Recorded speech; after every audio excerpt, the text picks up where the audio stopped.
ఈరోజు ఇప్పుడు అత్యవసరంగా ప్రెస్ మీట్ పెట్టాల్సిన అవసరం ఏమొచ్చింది అంటే, యాక్చువల్గా నేను కూడా ఒక 5-6 డేస్ నుంచి సిక్లో ఉన్నాను, హాస్పిటల్లో ఉన్నాను. కానీ నేను హాస్పిటల్లో చంద్రబాబు నాయుడు గారిని అరెస్ట్ చేసే విధానం కానీ అరెస్ట్ చేసే చూసి షాక్కు గురయ్యాను. అది ఫస్ట్ అది బాధ అనిపించకుండా మొత్తం ఎంటైర్ ఇండస్ట్రీ నుంచి ఆయన్ని అరెస్ట్ చేశారని తెలిసి కూడా ఇండస్ట్రీ నుంచి ఒక్కరు కూడా ఖండిస్తారనేమో, లేకపోతే మద్దతు తెలుపుతారనేమో, లేకపోతే సానుభూతి తెలుపుతారనేమో అని ఊహించారు. అసలు ఇండస్ట్రీలో ఒక బాలకృష్ణ గారు తప్ప, అంటే ఆయన ఫ్యామిలీ మెంబర్ కాబట్టి బాలకృష్ణ గారు తప్ప, ఇంక్లూడింగ్ జూనియర్ ఎన్టీఆర్ గారు కూడా ఎవ్వరు కూడా ఈ దాని మీద స్పందించకపోవడం అనేది నాకు బాధాకరం విషయం. బాగా బాధ అనిపించింది. ఎందుకంటే పార్టీల కంటే వ్యక్తులు ముఖ్యం. వ్యక్తులు అనేది మనకి ఆ ఏజ్కి మనం గౌరవం ఇవ్వాలి. ఆయన చేసే 14 సంవత్సరాలు సీఎంగా చేశారు. ఇండస్ట్రీలో మన ఇండస్ట్రీకి చంద్రబాబు నాయుడు గారికి కొన్ని సంబంధాలు ఉన్నాయి. ఆ సంబంధాలకి ప్రతి ఒక్కరికి, మీ పుట్టుకైనా చావుకైనా ప్రతి దానికైనా నాకు తెలిసి ఒక చిన్న పిల్లడిలాగా ఆయన ఎప్పుడు వచ్చి 3-4 గంటల ముందు వచ్చి కూర్చొని అన్ని కార్యక్రమాలకి, ఇంక్లూడింగ్ ఆల్ ఇండస్ట్రీస్, నేను ఇండస్ట్రీ కోసమే మాట్లాడుతున్నా, ఇండస్ట్రీ కోసం వచ్చి నిలబడి నేనున్నాను అని ప్రతిదానికి. నాకు ఎందుకంటే అల్లు రామలింగయ్య గారు చనిపోయేటప్పుడు కూడా నాకు బాగా గుర్తు. ఫస్ట్ ఆయన మార్నింగ్ ఫస్ట్ చనిపోయారు, గంటకు వచ్చారు, మళ్ళీ సాయంత్రం వచ్చారు, మళ్ళీ ఎర్లీ మార్నింగ్ వచ్చారు, మధ్యాహ్నం మళ్ళా శ్మశాన వాటికి అంత్యక్రియలకు తీసుకెళ్తున్నప్పుడు కూడా వచ్చారు. అంటే ఎందుకు నేను చెప్పుకొచ్చానంటే, ఆయనకి రిలేషన్షిప్ మెయింటైన్ చేయడం అనేది అందరూ కావాలి, అందరూ ఉండాలి అనుకునే వ్యక్తుల్లో చంద్రబాబు నాయుడు గారు ముందుంటారు.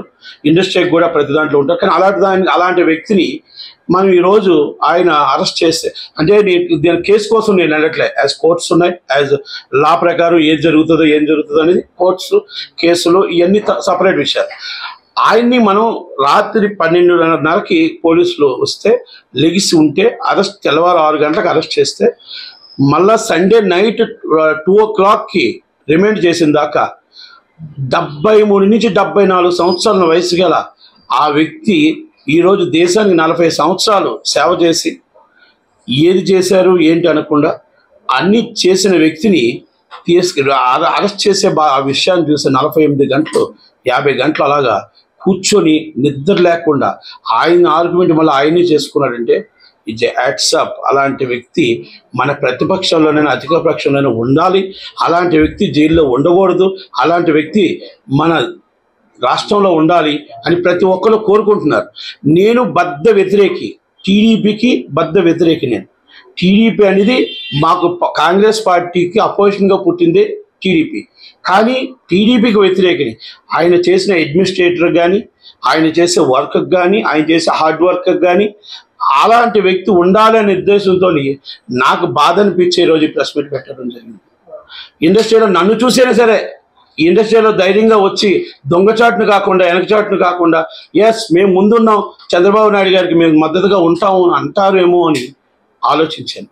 ఎందుకంటే ఆయన ఇంకొకటి యాట్సాప్ పవన్ కళ్యాణ్ గారు, నీతికి నిజాయితీకి, ఎస్ ఎప్పుడు మీతో నేను అండగా ఉంటా, నేను మీతోనే నిలబడతా, మీతోనే ఉంటాను. చంద్రబాబు నాయుడు గారు మాట ఇచ్చాను, మాట తప్పను, నిలబడతానని చెప్పిన వ్యక్తి పవన్ కళ్యాణ్ గారు. తర్వాత దేశంలో ఉన్న అందరూ కూడా అఖిలేష్ యాదవ్ గారు ఇచ్చారు, అలాగే మమతా బెనర్జీ గారు, అలాగే సిపిఐ సిపిఎం, అంటే మందకృష్ణ మాదిక్ గారు. అంటే నేనేమంటున్నానంటే, ఒక వ్యక్తి ఆపత్తులో ఉన్నప్పుడు, సుఖంగా ఉన్నప్పుడు బొకేలు తీసుకొని వెళ్ళి, చార్టర్డ్ ఫ్లైట్ వేసుకొని వెళ్ళి మనం కూర్చొని మనకేం కావాలో వాళ్ళ దగ్గర తీసుకొని దాచుకోవడం కాదు. కష్టాల్లో ఉండేటప్పుడు మనం బొకే కాకుండా మనం వెళ్ళి మేము అండగా ఉన్నాం, మీకు నిలబడుతున్నాం, మీ అండగా మేము నిలబడతాం అనే వ్యక్తులు మనకు కావాలి. అలాంటిది చంద్రబాబు నాయుడు గారికి ఇప్పుడు అండగా మీద వెళ్ళిపోయి ములాఖాత్ తీసుకొని సార్ మేము ఉన్నామని చెప్పమని అడగట్లే. ఒక్క మాట ఇండస్ట్రీ నుంచి, ఎస్ ఇది జరిగింది, ఇది జరిగింది, ఇలాగ జరిగింది, ఇది జరగకూడదు, ఇదిగో మేము అండగా ఉన్నాం. సినిమా ఇండస్ట్రీకి మాకు కూడా ఎన్నో చేశారు, సినిమా రేట్ల కోసం కానీ ఇంకోటి ప్రతిదానికి సినిమా ఇండస్ట్రీ కోసం ప్రతిదానికి సంప్రదించిన వెంటనే కూడా కాదనకుండా చేశారు అన్న ఒక ఆలోచన ఎవరికి రాలేదన్నందుకు నాకు బాధ అనిపించింది. నందమూరి ప్రసన్న కుమార్ అని అంటాడు ఆయన. ప్రసన్న కుమార్ నేను నందమూరి వంశానికే అంటారు. మరి ఆయనే సెక్రటరీ, అలాగే మరి వైవిఎస్ చౌదరి గారు అన్నగారి దగ్గర నుంచి పుట్టానంటాడు, ఆయన ఒక సెక్రటరీ. అలాగే రంజిత్ పార్థసారథి గారు, మీరు రామారావు గారు సినిమాలతోనే నిలబడ్డామంటారు, దామోదర్ ప్రసాద్ గారు, వీరందరూ ఏమైపోయారు? ఇండస్ట్రీ నుంచి నేనేమడుగుతున్నా, మీ ఆస్తులు ఇవ్వాల్సిన అవసరం లే, మీరేమి ఇంకో తీసుకొచ్చి ఇవ్వాల్సిన అవసరం, వెళ్ళాల్సిన అవసరం లే. ఒక మాట ఆయనకి మేము అండగా ఉన్నామని చెప్పితే ఏమైపోతుంది? అంటే జగన్మోహన్ రెడ్డి గారు మిమ్మల్ని ఏమైనా వెలేసేస్తారా? లేకపోతే ఇంకో పార్టీ ఏమైనా మిమ్మల్ని టార్గెట్ చేస్తుందా? నేనేమంటున్నాను, మనకున్న నోటు మాట అవతల పెద్ద వ్యక్తి, అవతల మన ఇండస్ట్రీకే కాదు దేశానికి కావాల్సిన వ్యక్తి. అలాంటి అనుభవాలు మనం తీసుకోవాలి. ఆయన ఏం తప్పు చేశాడా తప్పు చేయలేదా కోర్టులు కదా నిర్ణయిస్తాయి, మనమేమో నిర్ణయించడానికి.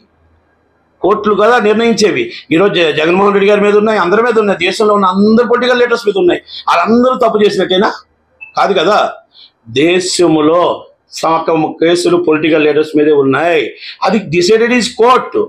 మన మానవత్వంతో, మన మనిషితో ఆ ఏజ్కి గౌరవించి, ఆయన చేసిన సేవకు గౌరవించి, ఆయన ఈరోజు రాష్ట్రానికి 14 సంవత్సరాలు చీఫ్ మినిస్టర్గా చేసిన ఆయనకు గౌరవించి, ఈరోజు ప్రతి ఒక్కరూ ఆయనకు అండగా ఉండాలని ఉంటే మనకు, ఎందుకంటే ప్రతిపక్షం లేకుండా అధికార పక్షానికి మనం ఒక ఒంటరిగా అధికార పక్షం ఉండడం కూడా కరెక్ట్ కాదు.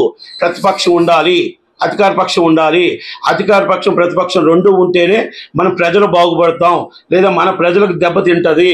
అలాగే సినిమా ఇండస్ట్రీనే కాదు అందరికీ కూడా కావాలి. కాబట్టి ఈరోజు చంద్రబాబు నాయుడు గారు నాకు బాధ అనిపించింది, నాకు మనసుకు బాధ అనిపించింది. ఒంట్లో బాధపోయినా కూడా ఈరోజు నేను రావడానికి కారణం ఆయన ప్రతి ఒక్కరు నన్ను చూసైనా సరే ఈరోజు ఖండిస్తారేమో, నన్ను చూసైనా సరే జూనియర్ ఎన్టీఆర్ గారు వస్తారేమో, నన్ను చూసైనా సరే చిరంజీవి గారు, ప్రభాస్ గారు, రాజమౌళి గారు, బోయపాటి శ్రీను గారు, కుమార్ చౌదరి గారు, కిరణ్ గారు, రాఘవేంద్రరావు గారు, అరవింద్ గారు, సురేష్ బాబు గారు, ఇండస్ట్రీ నుంచి మురళీమోహన్ గారు, ఎవరైనా ఆయనకి నేనేంటి సపోర్ట్గా ఉండమని చెప్తున్నాను తప్ప సపోర్ట్గా ఫీడ్ చేయండి, మీరు వెళ్ళాల్సిన అవసరం లేదు.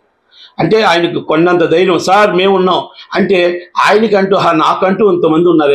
కానీ ఆయన సీఎంగా ఉండేటప్పుడు మనం వెళ్ళిపోయి ఫ్లైట్లోకి వెళ్ళి, చార్టర్డ్ ఫ్లైట్లోకి మనం వెళ్ళిపోయి కూర్చొని మనకేం కావాలో తీసుకొని ఈరోజు మీరు చాలామంది నేను అంటున్నాను ఒకటే, అంటే ఏమంటే అనుకోండి దాని విషయంలోని, నేను ఆయన బాగున్నప్పుడు, ఆయన చీఫ్ మినిస్టర్గా ఉన్నప్పుడు ఇలాంటి విషయాల్లో ఏదో దాంట్లో ఆయనకి మీరు అందరూ ఆయన దగ్గర మెప్పు పొందిన వాళ్ళే, ఆయనతో లాభం పొందిన వాళ్ళే. కానీ ఎవరు కూడా ఈరోజు కనబడకపోతే మమ్మల్ని మా మీద ఏమో కేసులు పెడతారా అని భయపడి పారిపోయారా? వెనకాల నుంచి చంద్రమని చెప్తున్నారట, మేము వెనకాల నుంచి సపోర్ట్ ఎప్పుడు మేమే ఉంటాం. వెనకాల సపోర్ట్ చేసేవాడు దొంగ. డైరెక్ట్గా ముందుకు వచ్చి నిలబడి, సార్ బాబు గారు నేనున్నాను మీకు అండగా ఉంటామని చెప్పిన వాడు నిజమైన హీరో. అందుకే పవన్ కళ్యాణ్ హీరోనే చెప్పాను నేను. కనుక అలా హీరోయిజం ఎంతమంది ఉంటారో, ఎంతమంది ధైర్యంగా ముందుకు వచ్చి సపోర్ట్ చేస్తారో, లేకపోతే భయపడుతూ వెనకాల నుంచి దాక్కుంటారో, ఇవన్నీ కూడా చూద్దాం. కానీ ఏంటంటే ప్రతి ఒక్కరు ఖండించవలసిన విషయం. నేను కేసుల కోసం వెళ్ళట్లేదు, ఇండస్ట్రీనే కాదు యావత్ రాష్ట్రం మొత్తం టోటల్గా తెలుగు ప్రజలందరూ ఖండించి ప్రతి ఒక్కరు ఈ సమయంలో చంద్రబాబు నాయుడు గారికి అండగా ఉండాలి.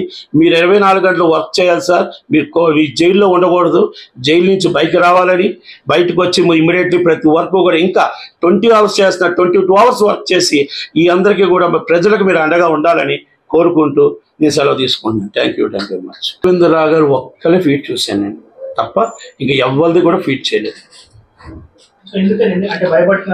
నేను అదే కదా చెప్పాను. ఇప్పుడు బయటకు వచ్చి నిలబడి బయటకు మేము సపోర్ట్గా ఉన్నాం బాబు అంటారా, లేకపోతే దొంగచాటును ముసుగులు వేసుకొని మేము దొంగచాటును ఉంటాం అంటారని తెలుసుకోవాల్సింది వాళ్ళే.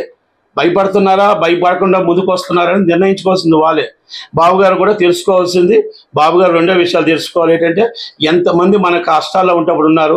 ఆయన కన్న కొడుకు రాత్రి అనక తిండి తిప్పలు లేకుండా కూర్చున్నారు, భార్య, ఫ్యామిలీ ఈరోజు కూర్చొని పార్టీ కార్యకర్తలు ఉంటారు, పార్టీ వారు ఎప్పుడు వెన్నుగా ఉంటారు, పార్టీ ప్రజలు ఉంటారు. కానీ మనం అంటూ మన బంధువులు అంటాం, మనం ఇప్పుడు మన ఇంటికి ఎప్పుడైనా వస్తే మన బంధువు అంటాం, మన చుట్టం అంటాం, మన ఫ్యామిలీ ఫ్రెండ్ అంటాం. అలాంటి వ్యక్తులు ఎంతమంది ఉన్నారు? అందరూ వెళ్ళిపోయి జైలు కాడికి వెళ్ళి లైన్ కట్టమని చెప్పట్లా. ఎంతమంది మనకు ఉన్నారు. దాంట్లో ఆయన పెద్ద కొడుకు, ఆయనకి సపోర్ట్గా ఉన్న పవన్ కళ్యాణ్ గారు ఉంటాడు, ఎప్పుడు ఉంటాడు. అలాగే అందరూ ఉంటారు. అందుకే నేను అంటున్నాను వీళ్ళందరూ చాలా మంది రావాలి. ఎందుకు రాలేదు అంటే మీ ఆస్తులు పోతాయనా? అలాంటి వ్యక్తి, ఆ వ్యక్తి దగ్గర బాగున్నప్పుడు, ఆయన సీఎంగా ఉన్నప్పుడు ఎంతమంది ఎన్ని లబ్ధి పొందారు సినిమా ఫీల్డ్లో, అది నాకు తెలుసు.